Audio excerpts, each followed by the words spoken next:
ചില സമാനതകളുണ്ട് അദ്ദേഹവുമായിട്ട് എനിക്ക് തോന്നിയത്.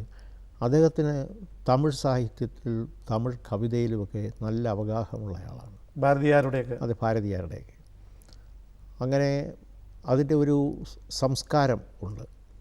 പിന്നെ ഈ ദ്രാവിഡമെന്നും ആര്യമെന്നും നമ്മൾ വിശേഷിപ്പിച്ച് പറയുന്ന രണ്ട് സംസ്കാരത്തിൻ്റെ ഒരു സമന്വയം അദ്ദേഹത്തിൻ്റെ സംഗീതത്തിലുമുണ്ട്. കാരണം അദ്ദേഹം ഇത് രണ്ടും കുറേയൊക്കെ മനസ്സിലാക്കിയിട്ടുണ്ട്.